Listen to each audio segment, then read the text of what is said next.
Sekali lagi kita masih meneruskan seri khotbah di atas awan. Di atas awan ya. Ini seri khotbah memperingati 50 tahun ulang tahun ICA. Ada yang 50 tahun tahun ini? Yang 50 tahun ini, 50 tahun. Tahun ini.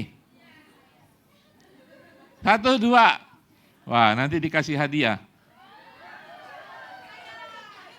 Pulang pergi, tiket teng-teng. Selama sebulan. Tuhan Yesus akan kasih hadiah. 50 tahun bukan tahun yang pendek, betul? Ya, untuk mencapai 50 tahun dan bagi saudara yang segera akan 50 tahun, yang sudah melewati 50 tahun seperti saya, Tuhan itu adalah Allah kita yang setia. Amin. Demikian kita bersyukur ICA diberkati Tuhan. Banyak pemimpin, banyak pengurus, banyak pastor, banyak jemaat yang sudah diberkati di ICA. Ya, dan juga menjadi berkat di tempat lain. Saya selalu percaya ketika Tuhan menempatkan saudara di tempat ini, ada berkat Tuhan. Ya, saudara ingin ditumbuhkan iman saudara di dalam hadirat Tuhan. Ya kan? Dan saya percaya ICA di dalam kepemimpinan ICA selama 50 tahun, ya, Tuhan sudah memberkati. Karena ada pemimpin-pemimpin yang baik, yang punya integritas, yang menjalankan misi Tuhan, bukan misi pribadi. ICA adalah milik surga, amin. ICA adalah milik Allah dan selama-lamanya Tuhan akan mendatangkan orang-orang untuk memimpin ICA dengan luar biasa. Amin. Kita sudah mendengarkan firman Tuhan, perlindungan Tuhan atas Indonesia, atas ICA, bahkan ICA Indonesia. Amin. Tiang awan, tiang api yang melindungi, membimbing, memimpin bangsa Israel, itu yang kita alami selama ini di dalam gereja ICA. Saya percaya di dalam kehidupan pribadi saudara. Amin. Nah, hari ini minggu keempat, kita berbicara tentang tahta Kristus di atas awan. Minggu ketiga. Iya, tapi seri khotbahnya sudah keempat. Yang ketiga, coba simak di Facebook ataupun YouTube. Ya, minggu lalu sangat baik sekali, sangat bagus sekali. Itu berbicara tentang awan penuntun. Ya, awan penuntun. Minggu lalu ada typhoon tidur, ibadah. Cek lagi di Facebook ataupun YouTube, ada Allah tiang penuntun kita. Amin. Nah, hari ini berbicara tentang takhta Kristus di atas awan. Saya ingin bertanya kepada saudara, berapa banyak saudara belakang ini suka lihat awan? Jangan sampai lihat awan. Saudara, saya jamin saudara, sesudah khotbah ini saudara akan sering-sering lihat awan. Serius saudara, ada dua hal yang sangat-sangat penting untuk saudara melihat awan. Firman Tuhan hari ini berbicara dari kitab Wahyu. Wahyu 14. Kalau berbicara tentang kitab Wahyu ya, kadang-kadang saudara pernah mendengar kitab Wahyu kan? Mungkin sebagian pernah baca dan tidak mengerti, ya kan? Karena kitab Wahyu banyak sekali imajinari, gambar-gambar yang mungkin kita tidak ketahui itu kitab nubuatan dan pasti terjadi. Amin. Yang saudara tahu tentang kitab Wahyu apa? Kitab akhir zaman. Ya kan? Tuhan Yesus datang kedua kali. Akan ada kejadian ini, kejadian itu. Betul? Dan saudara menjadi takut. Takut kan? Dan tidak berani baca kitab Wahyu. Tapi kitab Wahyu sebenarnya adalah kitab, kalau saudara pernah dapat bonus sukacita saudara, setinggi langit ya. Apalagi dapat, apa yang paling membahagiakan saudara? Dapat pacar baru, ya kan? Saya katakan saudara, itu tidak bakal akan sebanding dengan nubuatan yang ada di kitab Wahyu. Itu adalah hari kesukaan yang tidak tertandingin dan tidak pernah ada lagi kitab Wahyu. Jadi jangan takut membaca kitab Wahyu. Oke? Kitab Wahyu bercerita bagaimana Yesus Kristus sebagai Isa Al-Masih, sebagai Imam Mahdi akan datang untuk mengalahkan si iblis. Sekali dan selama-lamanya. Hari-hari ini kita kalah dengan iblis kadang-kadang, betul? Ya kan? Peperangan kita jatuh bangun, kalah, iman kita naik dan turun, kita berdoa, kita membaca firman Tuhan, kita saling mendoakan, kadang-kadang kita kalah. ketika kitab Wahyu terjadi, nubuatan itu digenapi, itu adalah kemenangan terakhir pamungkas, saudara. Seharusnya kitab Wahyu mendatangkan sukacita yang hebat. Betul? Nggak ada yang menantikan nubuatan kitab Wahyu. Saudara diselamatkan untuk apa? Untuk hari itu. Oke, hari itu, hari Tuhan. Saudara ingat, saya akan membagikan firman Tuhan, ada dua hal yang akan terjadi. Bagi orang percaya, merupakan kesukaan, kesukaan, kedamaian, maha kesukaan. Bagi orang yang belum percaya menolak Kristus, itu adalah hari yang paling sedih dalam kehidupannya. Sebenarnya firman Tuhan sudah selesai. Mari kita lihat kitab Wahyu 14, pasal ke-14. Pasal 14. Perhatikan, simak baik-baik. Ada 3 pokok di sini ya. 14 sampai 20 sebenarnya. 14 kita baca. Saya ingin saudara boleh bangkit berdiri pada saat ini. Kita bacakan bersama-sama ya. Dan simak. 3, 2, 1. Dan aku melihat sesungguhnya ada suatu awan putih. Dan di atas awan itu duduk seorang seperti anak manusia dengan sebuah mahkota emas di atas kepalanya dan sebilah sabit tajam di tangannya. Maka keluarlah seorang malaikat lain dari bait suci. Dan ia berseru dengan suara nyaring kepada dia yang duduk di atas awan itu. Ayunkanlah sabitmu itu dan tuailah. Karena sudah tiba saatnya untuk menuai. Sebab tuaian di bumi sudah masak. Dan ia yang duduk di atas awan itu mengayunkan sabitnya. Jangan dipindah dulu, belum habis baca. 16, ikutin baca ya, media ikut baca jadi tahu. Dan 16, dan ia yang duduk di atas awan itu mengayunkan sabitnya ke atas bumi dan bumi pun dituainya. Baru berikut. 17, dan seorang malaikat lain keluar dari bait suci yang di surga, juga padanya ada sebuah sabit tajam. Dan seorang malaikat lain datang dari mezbah, ia berkuasa atas api dan ia berseru dengan suara nyaring kepada malaikat yang memegang sabit tajam itu. Katanya, ayunkanlah sabitmu yang tajam itu dan potonglah buah-buah pohon anggur di bumi karena buahnya sudah masak. Berikut. Lalu malaikat itu mengayunkan sabitnya ke atas bumi dan memotong buah pohon anggur di bumi dan melemparkannya ke dalam kilang besar murka Allah. Dan buah-buah anggur itu dikilang di luar kota dan dari kilangan itu mengalir darah. Tingginya sampai ke kekang kuda dan jauhnya berapa? 200 mil. Takut saudara?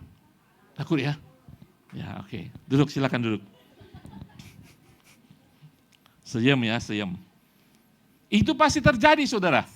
Pasti terjadi. Oke? Yesus datang dikatakan di mana? Di atas awan. Sering-sering lihat ke awan saudara. Kalau saudara melihat awan hari-hari ini, awan mendung, awan apapun, ingat suatu saat Mesias akan datang di atas awan. Kalau dia datang, tim kaya, gimana? Apa yang terjadi? Kita akan lihat. Dikatakan, dia anak manusia. Apa artinya anak manusia, saudara? Sering kita mendengar perkataan anak manusia dan anak Allah, betul? Dan ini terjadi adalah penghakiman terakhir. Kalau saudara baca perikop di dalam pasal 14 ada kata penghakiman. Ya, penghakiman. Siapa pernah masuk ke dalam penghakiman? Ruang sidang? Takut kan saudara?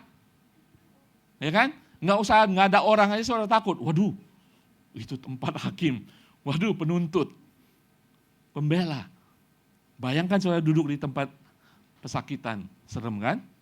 Ini adalah hari penghakiman yang akan terjadi. Tetapi yang saudara baca ini, kabar sukacita. Tidak dimaksudkan untuk orang percaya. Di ayat-ayat terakhir. Ayat pertama, ayat kedua, ayat ketiga itu adalah untuk orang yang percaya. Amin. Itu adalah tanda bahwa Yesus akan mengalahkan semuanya, membereskan semuanya, selesai semuanya. Sebelum Yerusalem baru terjadi. Saudara, ketika kita baca ini saya lihat muka-muka agak resah. meresahkan. Serem nggak saudara? Buah anggur dikilang, saudara kau kilang, diinjak, ke model dulu kan diinjak, keluarlah anggurnya kan. Tapi ini keluar darah, jauhnya 200 mil. 200 mil itu mungkin 350 kilo jauhnya. Darah, setinggi kekang daripada kuda. Meresahkan. Tapi bagi orang percaya ini adalah pengharapan. Oke, saya akan jelaskan. Kitab Wahyu adalah kitab yang mendatangkan sukacita besar dan kesedihan yang besar. Tidak ada pilihan lain lagi. Kesukaan bagi yang telah ditebus dan kesedihan bagi mereka yang menolak Kristus. Dan kesukaan bagi mereka yang telah ditebus dan kesusahan, kesedihan bagi mereka yang menolak Kristus. Amin. Saya percaya saudara memikir, saya menolak atau menerima Kristus saat ini. Ya, oke. Di dalam Wahyu 21:4 mengatakan, dan ia akan menghapus segala air mata dari mata mereka dan maut tidak akan ada lagi. Tidak akan ada perkabungan, ratap tangis, dan duka cita sebab segala sesuatu yang lama telah berlalu. Hari-hari ini orang percaya mungkin menangis, berkabung, dan sedih. Penganiayaan, tantangan. Tetapi pada hari itu, saya katakan, orang percaya akan kesukaan full, saudara. Saya nggak bisa gambarkan. Kesukacitaannya akan penuh karena Kristus datang untuk menjemput kita semuanya. Amin. Pertanyaan buat saudara sendiri, apakah saya sudah percaya Kristus apa belum? Oke. Nah, saya ingin seberangkan dari berapa ayat ini, 7 ayat, 14, 15, 16, dan kemudian 17 sampai 20. Itu 3 poin besar. Poin pertama adalah Yesus pasti datang. Katakan kiri kanan, Yesus pasti datang. Saudara tahu ada yang pasti dalam dunia ini? Nggak ada yang pasti kan? Janjian sama teman orang Indonesia? Mau molor beneran atau molor karet? Ya kan? Nggak ada yang pasti dalam dunia ini, betul? Yang pasti ada Yesus akan datang. Kita lihat ayatnya tadi. Saudara, ketika Yesus datang, dia datang dengan style, saudara. Oke, ayat 14 mengatakan tadi, dan aku melihat sesungguhnya ada suatu awan putih. Oke, dan di atas awan itu apa? Duduk seorang seperti anak manusia dengan sebuah mahkota emas di kepalanya dan sebilah sabit tajam di tangannya. Coba bayangkan ketika Yesus datang di awan-awan nanti. Dia memakai apa? Mahkota emas. Dan di tangannya ada sabit yang tajam, detil, saudara. Yesus pasti datang, betul? Siapakah anak manusia yang dikatakan di tempat ini? Anak manusia, ya kita sering mendengarkan anak manusia, anak Allah. Anak manusia itu digambarkan Yesus sebagai manusia. Dia mengerti perasaan saudara, dia mengerti penderitaan saudara. Kalau anak Allah, dia punya otoritas Allah. Kita percaya Yesus adalah 100% manusia, 100% Allah. Dan kali ini, dia akan mengadili, dia akan menuai, dia akan menghakimi. Di dalam Markus 14, 61, 62 dikatakan tentang bagaimana Yesus itu datang. Dan Yesus mengatakan tentang dirinya sendiri. Tetapi ini di dalam penghakiman ketika Yesus akan disalib, di dalam penghakiman para mahkamah agama. Tetapi ia tetap diam dan tidak menjawab apa-apa. Imam besar itu bertanya kepadanya, sekali lagi, katanya, apakah engkau Mesias, anak dari yang terpuji? Jawab Yesus, akulah dia dan kamu akan melihat anak manusia duduk di sebelah kanan yang maha kuasa dan datang di tengah-tengah awan-awan di langit. Yesus pasti akan datang. Anak manusia itu pasti akan datang. Amin. Duduk di atas awan berbicara tentang dia ada di tempat yang maha tinggi. Dia punya otoritas. Sang raja itu akan datang pasti untuk kita semuanya. Amin. Jadi apa yang harus kita lakukan menantikan kedatangan Tuhan Yesus? Menanti. Apa yang kita akan lakukan? Kita akan melihat hari-hari ini bagaimana kita hidup. Ketika firman Tuhan ini selesai, saya percaya kita akan menanti dengan cara yang berbeda. Banyak hal kita menanti lah ya dalam kehidupan kita. Kita menanti teman, kita menanti berkat Tuhan, bahkan menanti janji-janji Tuhan. Tapi ada satu penantian yang sangat-sangat penting yang harus kita pikirkan mulai hari ini, menantikan kedatangan Yesus kedua kali. Karena Yesus pasti akan datang. Sudah tidak ada sesuatu yang lebih menonjol lagi dalam kehidupan kita sebagai umat Tuhan adalah menantikan kedatangan Tuhan Yesus. Setuju? Katakan kiri kanan, kamu harus menantikan kedatangan Mesias. Saudara sekalian, kita diselamatkan untuk apa? Menantikan hari itu. Kita diselamatkan untuk apa? Kita diberikan Roh Kudus untuk apa? Untuk mengawal kehidupan kita dimeteraikan sampai pada hari Tuhan. Di dalam kitab Efesus. Kita menjalani iman kita buat apa? Untuk menjadi pendeta? Ya, puji Tuhan. Menjadi pemimpin? Ya, puji Tuhan. Kita menjalankan iman kita untuk hari itu.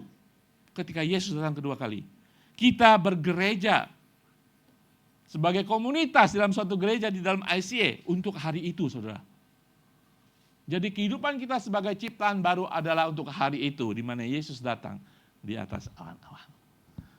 Ya. Makanya saya bilang, hari-hari ini kita ketika melihat awan, jangan hanya selfie, wow awannya bagus. Awan pagi, awan senja, awan tengah hari. Ingat, Tuhanmu akan datang suatu hari. Dan dia pasti akan datang. Yang percaya katakan amin. Yesus datang sesuai dengan janjinya. Oke, Yesus datang sesuai dengan janjinya. Di dalam Kisah Para Rasul 1 ayat 9 mengatakan, next. Sesudah ia mengatakan demikian, ini adalah pengangkatan Tuhan Yesus. Kalau saudara baca ini ya, saya jelaskan. Ketika Yesus akan naik ke surga, dikatakan awan menutupinya dan dia hilang. Dan kemudian ada dua malaikat datang, dia mengatakan, hai orang-orang Galilea, mengapa kamu berdiri melihat ke langit? Hari-hari kita harus lihat ke langit. Ini janjinya. Yesus ini yang terangkat ke surga meninggalkan kamu akan datang kembali dengan apa? Cara yang sama seperti kamu melihat dia naik ke surga. Yesus pasti akan datang sesuai dengan janjinya. Amin. Haleluya. Tidak hanya itu, Yesus datang dengan kuasa. Tadi kita melihat, dia datang dengan mahkota emas. Ya kan? Di dalam Lukas dikatakan, pada waktu itu orang akan melihat anak manusia datang dalam awan dengan apa? Segala banyak nggak saudara? Ya. Segala kekuasaan dan kemuliaannya. Dulu dia datang sebagai bayi, kali ini dia datang sebagai raja. Dulu dia dikenai mahkota duri, kali ini dia dikenai mahkota raja. Mahkota duri, dia diejek. Raja orang Yahudi. Kali ini dia datang dengan mahkota emas, tidak ada yang bisa mengejek. Semua akan takut, yang gemetar, yang sedih, yang tidak menerima dia. Saudara tahu hari ini mendengarkan firman Tuhan. Bagi saudara yang sudah menerima Kristus, saudara akan bersuka, Rajaku datang. Amin saudara. Karena saudara akan mengenal dia mengenakan mahkota daripada emas. Bukan lagi mahkota duri. Dulu dia datang sebagai bayi, lemah. Dikejar, mau dibunuh. Tetapi dia hari ini datang. Pada hari itu dia akan menuai. Amin saudara. Haleluya. Saudara, mahkota emas adalah lambang seorang raja. Emas adalah warna raja. Tahun ini 50 tahun ICA. Tahun emas. Puji Tuhan. Amin. Saudara, saya ingat satu kesaksian. Saudara, siapa yang mengenal Ratu Victoria? Saudara pernah ketemu kan? Foto di Victoria Park kan? Jadi semua kenal Victoria ya. Itu ratu daripada kerajaan Inggris. Ya.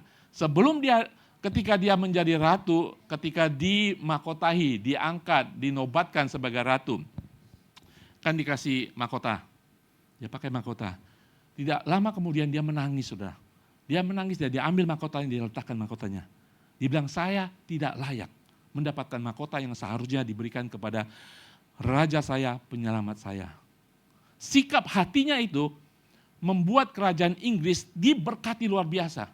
Sikap hati Ratu Victoria ini membuat, saudara, ini paling penting. Membuat kehidupan rohani di kerajaan Inggris terjadi kebangkitan rohani. Kebangkitan rohani yang luar biasa karena sikap hati seorang ratu yang tahu sebenarnya mahkota yang sesungguhnya adalah bagi raja di atas segala raja. Yesus akan datang dengan kuasanya. Amin. Haleluya. Mendatangkan sukacita bagi kita semuanya. Dan kemudian kita belajar lagi bagaimana Yesus membawa sabit yang, siapa pernah pegang sabit? Siapa pernah menyabit rumput?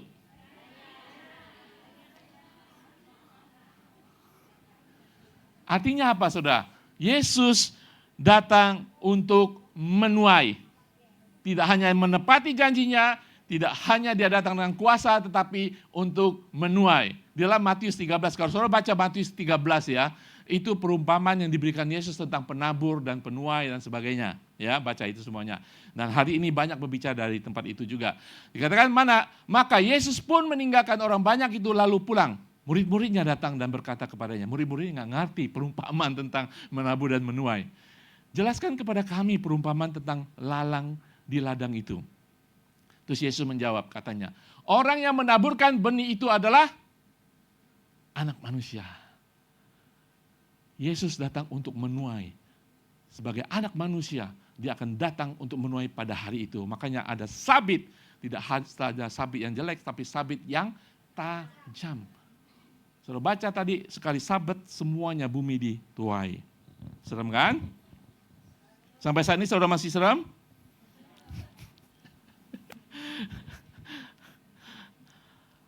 Saudara, Yesus pertama kali datang adalah penabur. Menaburkan benih-benih berita Injil. Menaburkan benih Injil kerajaan. Ketika dia datang, dia akan menuai untuk kerajaannya. Ketika Yesus memberikan perumpamaan tentang penabur dan penuai ini, Yesus mengatakan hal kerajaan Allah. Kemudian dia memberikan tentang menuai ini. Saudara, kebenaran firman Tuhan hari ini harus mendatangkan sukacita bagi kita semuanya.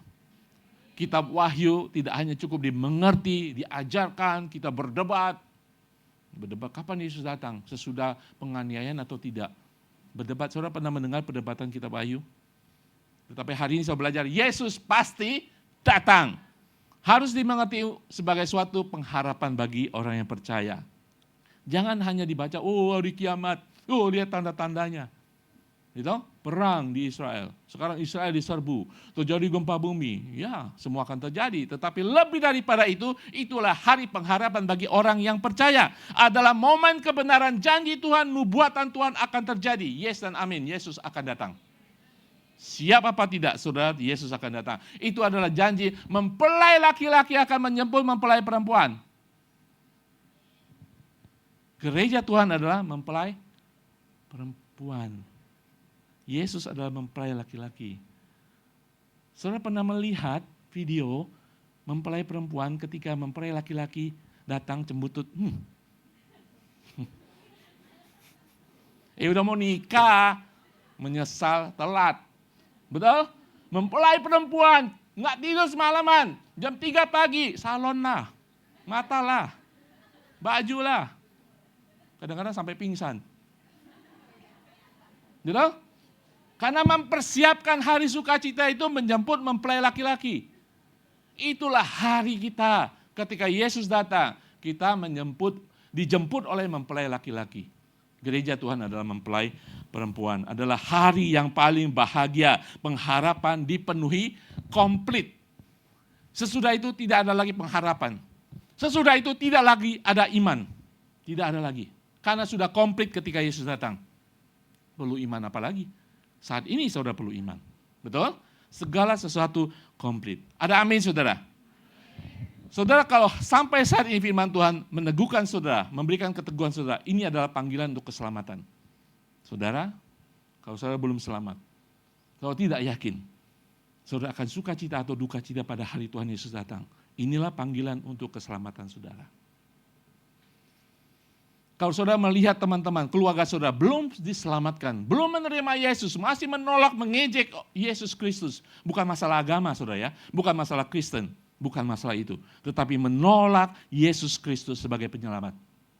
Kita yang sudah selamat harus bersedih, saudara, dan mendoakan mereka. Amin, saudara. Karena hari itu akan datang. Tidak akan ada tunda-tunda lagi. Tidak ada molor-molor lagi. Dan pasti akan datang. Kalau saudara mengambil keputusan itu pada hari ini dan saudara tidak yakin saya sudah selamat enggak ya? Keselamatan kan karunia kasih dari Tuhan. Dan hanya diketahui pribadi-pribadi saudara sendiri dan Tuhan. Kalau saudara tidak yakin. Dan firman Tuhan yang baru seperempat ini saya kasih ini meresahkan saudara. So, segera akan bertobat dan menerima Yesus sebagai Tuhan dan Juru Selamat. Amin. Sesudah ini saudara bisa berbicara kepada saya, baptisan akan terjadi tanggal 19 November. Masih ada waktu. Amin. Masih ada waktu. Amin, saudara. Yesus pasti datang. Katakan kiri kanan, Yesus pasti datang.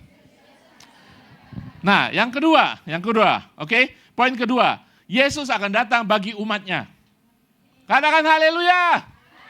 Yesus pasti datang untuk umatnya. Kalau saudara baca tadi, itu ada 2 panen, saudara. Pertama adalah panen orang percaya. Kedua adalah panen orang yang menolak Kristus. Yesus akan datang bagi umatnya. Dia menuai kita semuanya. Tadi kita baca Wahyu 14, 15, 16.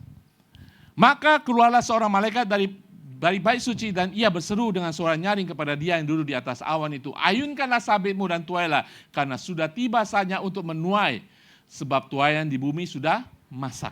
Perhatikan kata masak, saya garis bawain. Dan ia yang duduk di atas awan itu mengayunkan sabitnya dan di atas bumi, dan bumi pun dituainya.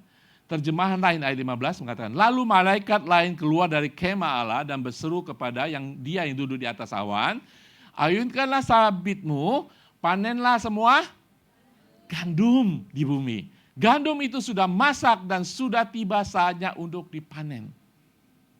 Kenapa gandum yang terjemahan baru itu nggak ada gandum? Sebab kata sudah masak itu khusus hanya untuk gandum, saudara. Makanya ada terjemahan lain diterjemahkan gandum. Siapa gandum? Gandum adalah saudara dan saya. Ingat cerita tentang penabur? Yesus mengatakan ada seorang penabur. Dia bilang hal kerajaan surga adalah seperti ini ya. Seorang penabur menaburkan bibit gandum. Dan kemudian besok hamba-hambanya datang.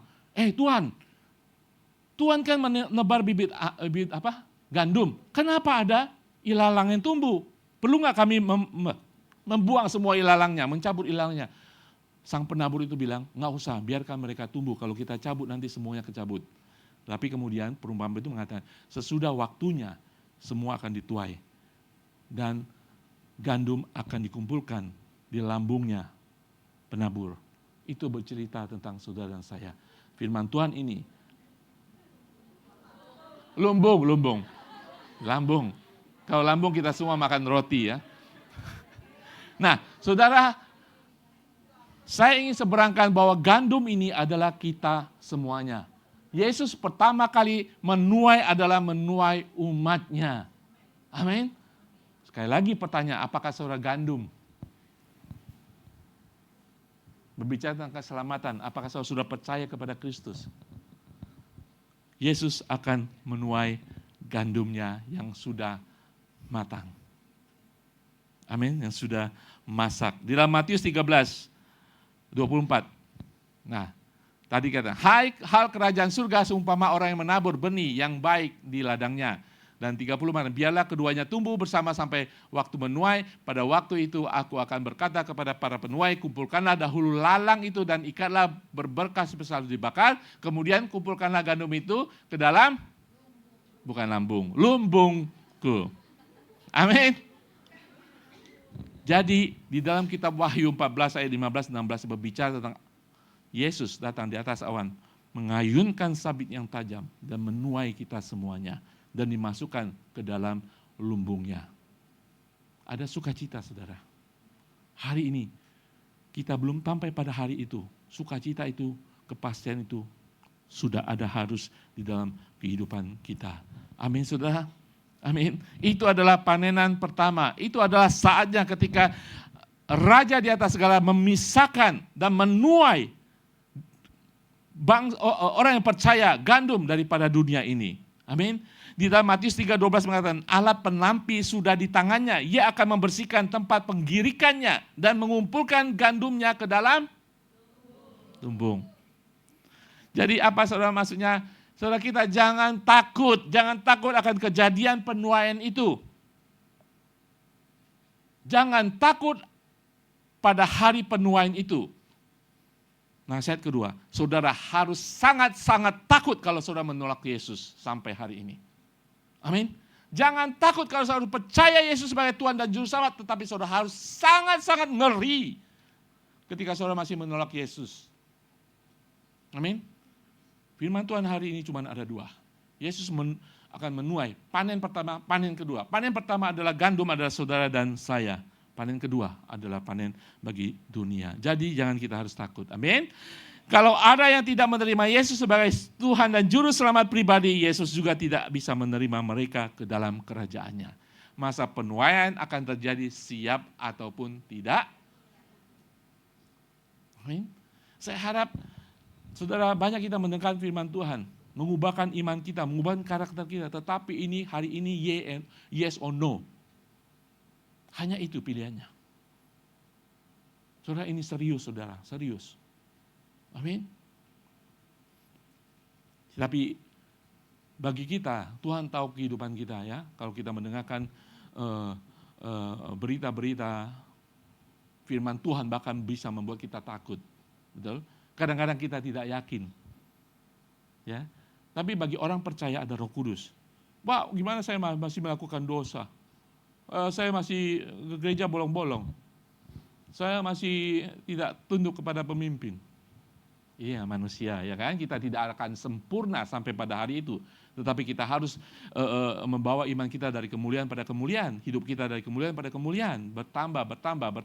Walaupun tidak pernah akan sempurna. Betul?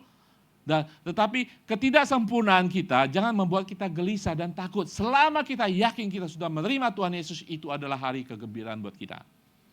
Tuhan tahu hati saudara. Di dalam Yohanes 14, 1-3 mengatakan, janganlah gelisah hatimu. Bagi saudara yang gelisah hari ini. Saudara yakin tapi masih gelisah. Jangan gelisah hatimu. Percayalah kepada Allah, percaya juga kepadaku. Yesus bahkan menjaminnya sampai memberikan apartemen buat saudara di surga. Saudara, supaya saudara tidak gelisah, Yesus harus menjamin memberikan suatu ruangan di surga buat saudara. Bagi saudara yang sungguh-sungguh di dalam Tuhan, jangan gelisah hatimu. Di rumah Bapakku banyak tempat tinggal. Jika tidak demikian, tentu aku mengatakan kepadamu. Sebab aku pergi ke situ untuk menyediakan tempat bagimu. Dan apabila aku telah pergi ke situ, dan telah menyediakan bagimu, aku akan datang kembali dan membawa kamu ke tempatku. Supaya di tempat di mana aku berada, kamu pun berada. Jadi jangan gelisah. Selama saudara percaya, berita peperangan, berita bencana alam, berita penganiayaan gereja, kita harus bersyukur hari itu akan datang. Dan kita tetap bersukacita. Itulah hari waktunya bagi umat Tuhan bersukacita di dalam kepenuhannya. Kenapa saudara? Yohanes 5:24 mengatakan, aku berkata kepadamu sesungguhnya barang siapa mendengar perkataanku dan percaya kepada dia yang mengutus aku, ya apa? Mempunyai hidup yang kekal dan tidak turut dihukum. Sebab ia sudah pindah dari dalam maut ke dalam hidup. Saudara, dan inilah waktunya bagi saudara yang menantikan hari Tuhan. Bagaimana kita menunggu. Bagaimana kita menantikan Tuhan. Dan inilah pertanyaan yang harus kita jawab. Bagaimana saya hidup sambil menunggu. Di dalam Lukas 21, 34, 36. Jagalah dirimu. Mari kita baca bersama-sama. Jagalah dirimu supaya hatimu jangan syarat oleh pesta pora dan kemabukan serta kepentingan-kepentingan dunia, dan supaya hari Tuhan jangan dengan tiba-tiba jatuh ke atas dirimu seperti suatu jerat, sebab ia akan menimpa semua penduduk bumi ini. Berjaga-jagalah senantiasa sambil berdoa supaya kamu beroleh kekuatan untuk luput dari semua yang akan terjadi itu, dan supaya kamu tahan berdiri di hadapan Anak Manusia. Kalau saudara sudah yakin, mari kita hidup sebagai murid Tuhan. bukan sekedar orang beragama. Murid Tuhan mencerminkan kasih Tuhan. Saya ingin katakan sekali lagi, apapun yang saudara lakukan saat ini, ketika saudara sudah percaya, tidak menambah-nambahkan keselamatan saudara. Ketika keselamatan sudah terjadi, saudara sudah dapat tiket ke surga. Yang percaya katakan amin. Saudara tidak bisa berbuat baik lagi, lebih hebat lagi untuk dapat bisnis kelas. Semua orang dapat tiket ke surga ketika Yesus datang kedua kali. Amin. Tetapi kita harus berbuat baik, yes. Kita harus membagi berkat, yes. Kita menjadi berkat, yes. Kita harus menjadi teladan, yes. Kita lakukan itu sebagai anak Tuhan, sebagai murid Tuhan. Bukan untuk menambahkan keselamatan. Betul? Mungkin ada orang ke gereja setiap minggu, ada di sini pelayanan. Apakah mereka mengenal Tuhan? Belum tentu. Kehidupan mereka berbakti, melakukan kebaikan, beramal. Apakah mereka akan diselamatkan? Ya tidak kalau tidak menerima Tuhan Yesus. Kalau yang menolak Tuhan Yesus kita tahulah ya. Kalau tidak jelas ada di gereja tetapi hatinya belum mengenal Tuhan Yesus. Aduh, itu kesedihan luar biasa. Bagaimana tahu Pak? Ya orang itu yang tahu. Dari buah-buahnya kita tahu. Lama-lama kita akan tahu. Buahnya buah palsu, walaupun kebaikan. Dan hanya Tuhan yang tahu. Dan kita tahu Roh Kudus adalah yang melakukan keselamatan dalam kehidupan kita. Betul saudara? Amin, kita bersyukur kalau kita sudah percaya kepada Tuhan Yesus. Itulah hari kegembiraan. Pertama, Yesus pasti datang. Kedua, Yesus datang bagi umatnya. Yang ketiga, Yesus datang bagi dunia. Ini adalah panen kedua. Tadi panen pertama adalah panen gandum, panen kedua adalah panen anggur, saudara. Panen anggur. Panen pertama adalah mereka yang percaya, panen yang kedua adalah panen mereka yang tidak percaya atau menolak Tuhan Yesus. Di dalam Wahyu 14 ayat 17 tadi, seterusnya kita baca. Nah ini yang harus menjadi seram, saudara. Ayat 15, 16, jangan menjadi seram karena kita akan dipanen sebagai gandum, anak Tuhan. Ini yang harus menyeramkan bagi orang yang tidak percaya. Gambarnya sendiri grafik sekali, ada darah 200 mil. Itu adalah orang yang tidak percaya. Mikir sekarang, apakah saya akan di sini? Apakah keluarga saya akan di sini? Pemanenan anggur. Sudah baca? Kita baca. Dan seorang malaikat lain keluar dari bait suci di surga, ia juga padanya ada sebilah sabit tajam. Dan seorang malaikat lain datang dari mesbah. Ia berkuasa atas api dan berseru dengan suara nyaring kepada malaikat yang memegang sabit tajam itu. Katanya, ayunkanlah sabitmu yang tajam itu dan potonglah buah-buah pokok anggur di bumi karena buahnya sudah masak. Masak ini bukan buat gandum, masak ini buat anggur. Jadi beda kata aslinya. Lalu malaikat itu mengayunkan sabitnya ke atas bumi dan memotong buah anggur di bumi dan melemparkan ke dalam kilangan besar. Dikilang, yaitu murka Allah. Dan buah-buah anggur itu dikilang di luar kota, tidak di dalam kota Yerusalem baru. Dan dari kilangan itu mengalir darah. Tingginya kekang kuda, jauhnya 200 mil. Serem saudara. Ini adalah penuaian anggur, penuaian kedua, penuaian orang tidak percaya.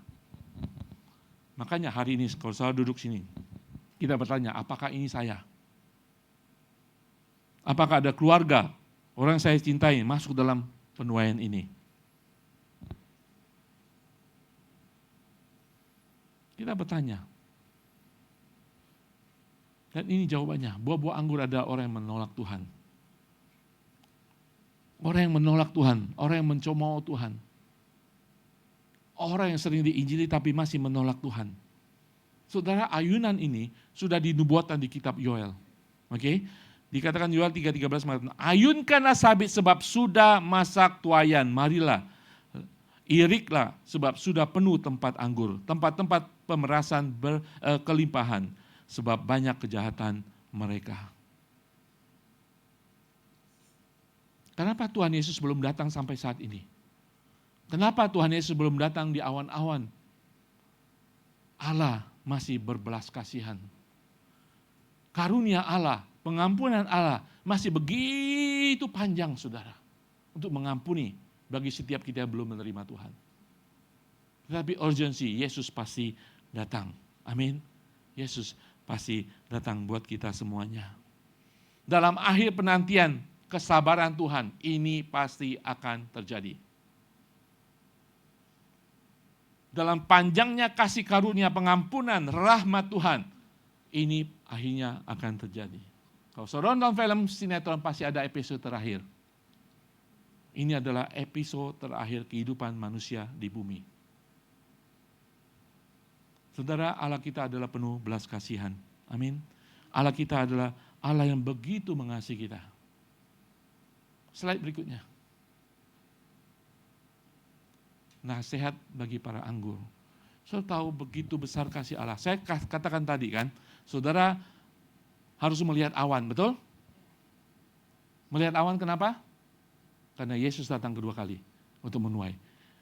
Saudara, sekarang saya gambarkan begitu kasih karunia bagi manusia di bumi ini. Sebelum Yesus datang kedua kali di atas awan, saudara harus bisa melihat awan sebelum awan itu. Sebelum awan tahta kerajaan Allah, saudara harus melihat ke langit. Dan saudara harus mengingatkan sendiri dan mengingatkan orang-orang yang saudara percaya, yang belum percaya kepada Yesus. Inilah perkataan Tuhan.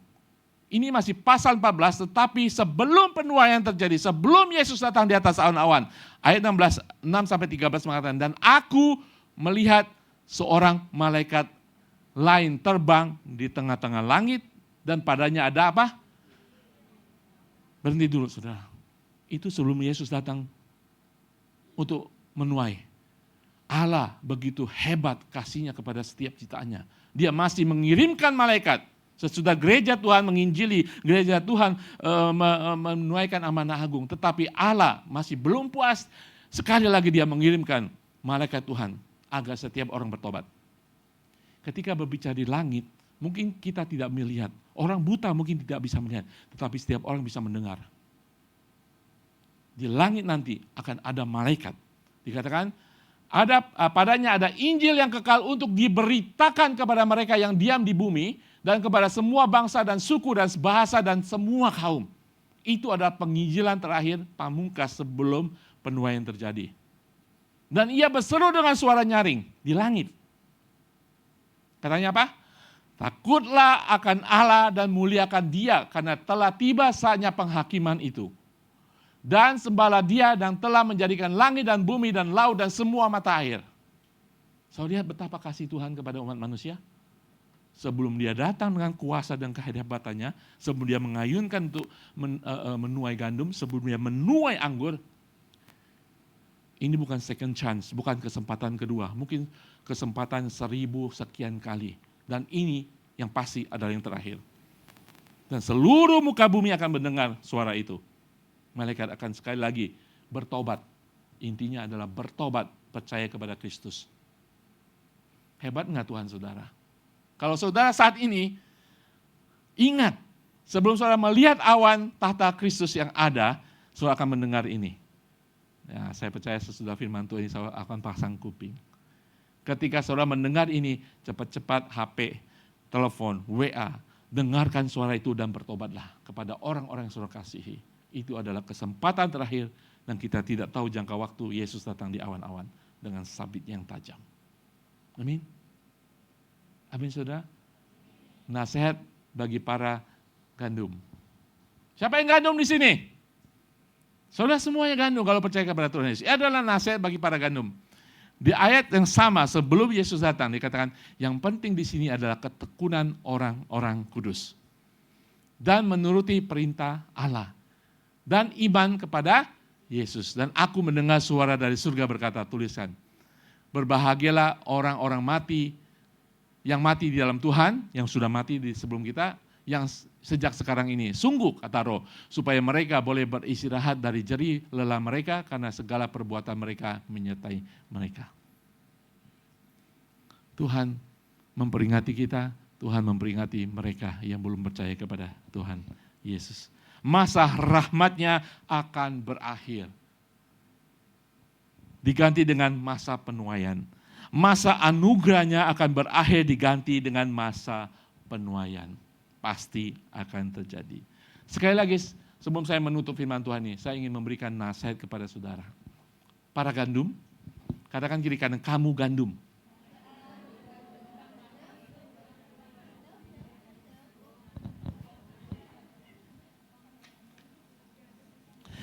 Jadi apa yang harus kita lakukan? Saudara tidak bisa melakukan apa-apapun menambah saudara keselamatan saudara lagi. Tidak ada apapun yang saudara bisa lakukan untuk memperoleh keselamatan saudara. Tetapi firman Tuhan mengatakan, kerjakanlah keselamatanmu. Oke, saya mengutip beberapa hal. Yesus mengatakan, carilah dahulu kerajaan Allah dan kebenarannya. Mungkin itu hidup kita saat ini sebagai orang yang sudah menjadi golongan gandum. Carilah dahulu kerajaan Allah dan kebenarannya. Nasihat kedua, Joshua mengatakan, tetapi aku dan rumahku, seisi rumahku, kami akan beribadah kepada Tuhan. Beribadah. Cari kebenaran, beribadah. Dan Paulus mengatakan, karena bagiku hidup adalah Kristus. Dan mati adalah, artinya apa? Ayat hidup adalah Kristus, mati adalah keuntungan. Saudara hitung-hitung untung apa sih? Berkat, ya kan? Gaji yang gede, sawah yang besar. Paulus tidak menghitung itu semuanya. Mati justru keberuntungan bagi Rasul Paulus. Jadi kita hidup tidak mengikuti dunia ini lagi. Amin saudara. Tidak terikat oleh dunia ini lagi. Ketika Tuhan memberkati saudara, jangan kasih ke Pak Ari. Ketika Tuhan memberkati dengan melimpah, pakai itu untuk kemuliaan Tuhan. Ya kan? Karena saudara tidak akan bawa itu ke surga, betul? Rasul Paulus sudah melepaskan semuanya itu. Bahkan dia melayani, harus bekerja untuk membiayai pelayanannya. Barang-barang dunia, hal-hal dunia sudah tidak mengikat Paulus lagi. Hidupnya adalah bagi Kristus. Dan ketika mati adalah keberuntungan.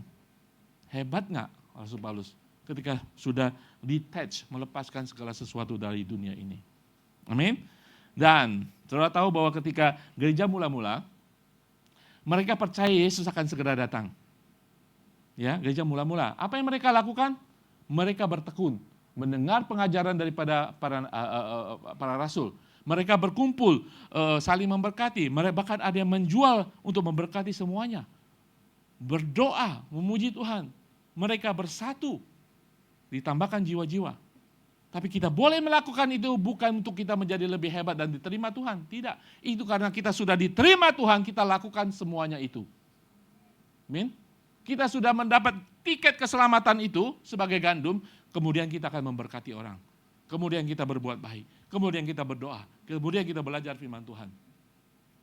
Yang kita lakukan itu bukan menambah keselamatan kita. Tidak ada yang bisa tambahkan, tidak ada yang bisa kurangi lagi. Ketika kita percaya kepada Kristus, nantikan hari itu dengan sukacita. Karena Kristus pasti akan datang. Dan bersukacita. Hari ini kembali lagi di awal khotbah. Awan, sukacita dan kesedihan. Hari-hari saya oleh awan, ingat Tuhanmu akan datang. Pasti. Ketika dia datang, kita harus tahu kita sebagai gandum, kita akan dikumpulkan di dalam kerajaan surga. Ingat, pada hari itu tidak ada pilihan lagi, ada kesukaan yang besar yaitu saudara dan saya. Amin. Dan akan ada kesedihan yang luar biasa bagi mereka yang belum percaya. Kalau saudara melihat poin kedua, kesedihan luar biasa, bagaimana sikap hidup saudara untuk orang-orang yang saudara kasihi? Itu yang menjadi pertanyaan yang penting. Saudara tidak mau bersuka cita sendiri dan kemudian saudara bersedih karena orang-orang yang saudara kasihi menjadi bagian daripada anggur. Amin saudara. Amin. Hari ini saya percaya firman Tuhan hari ini tidak membuat saudara lebih baik secara karakter saudara, tetapi membuat saudara lebih percaya bahwa suatu saat Tuhan akan datang. Dan itu akan membawa perbaikan karakter saudara, kehidupan iman saudara, kehidupan kekristenan saudara. Amin. Amin saudara. Selama ini saya membawakan firman Tuhan, baru saya menemukan firman Tuhan ini, begitu serius saudara. Kitab nubuatan begitu jelas. Kitab nubuatan daripada kitab Wahyu ini begitu jelas, bahwa Yesus pasti datang. Bagi saudara dan saya, dan bagi dunia. Tidak ada pilihan. Amin saudara. Saya percaya saudara ingin menjadi berkat, mungkin saudara hari-hari bertanya, apakah saya gandum ataupun anggur? Ataukah saya masih mempunyai keluarga yang menjadi bagian daripada anggur? Karena itu adalah kesedihan luar biasa, saudara, ketika dikilang darah, dan begitu banyak orang yang belum percaya. Nah, ketika khotbah yang pertama tentang awan yang melindungi, saya mengutip dari kitab Wahyu, ya, kitab Wahyu. Dikatakan di tata Allah nanti ada begitu kumpulan besar orang di sekeliling tata itu. Artinya apa? Dan sekian banyak orang di bumi ini akan banyak orang yang percaya kepada Tuhan. Tadinya saya pikir, apakah gereja yang akan dipakai? Ya, gereja akan dipakai untuk membawa orang-orang percaya kepada Tuhan. Tetapi ketika saya baca tadi di dalam Wahyu 14 ayat ke-6, bahwa malaikat akan berkumandang di langit-langit, saya percaya akan banyak orang akan bertobat pada hari itu. Amin, saudara. Pada hari itu ketika semua orang dari seluruh pelosok kaum, bahasa dan apapun dikatakan, mendengar suara malaikat untuk bertobat, saya percaya hari itu akan bertobat. Dan di surga nanti di dalam tata Allah, banyak orang, firman Tuhan mengatakan, banyak orang akan menyembah di tahta Allah. Haleluya. Saya terhibur. Saudara, kalau kita melihat dunia hari-hari ini, banyak orang menolak Kristus. Banyak orang menentang Kristus. Amin. Hidup orang sudah apatis dan menjadi ateis terhadap Tuhan. Bahkan tidak percaya kepada kuasa yang besar itu. Apalagi percaya kepada Yesus yang menyelamatkan. Tapi kita tahu harinya akan datang, malaikat akan datang di langit-langit. Dan semua orang akan takut dan percaya. Amin, saudara. Bagaimana kita membawa hidup kita hari-hari itu adalah kembali kepada kita semuanya. Firman Tuhan saya berikan, firman Tuhan diberitakan, suatu kepastian akan terjadi. Saudara pasti atau tidak pasti, semuanya kembali kepada saudara semuanya. Haleluya. Katakan kiri kanan sekali lagi, kamu adalah kawanan gandum. Saya undang pemusik, boleh maju ke depan, pemusik silakan. Saudara mari bangkit berdiri, kita akan memuji satu pujian dan kemudian kita akan berdoa.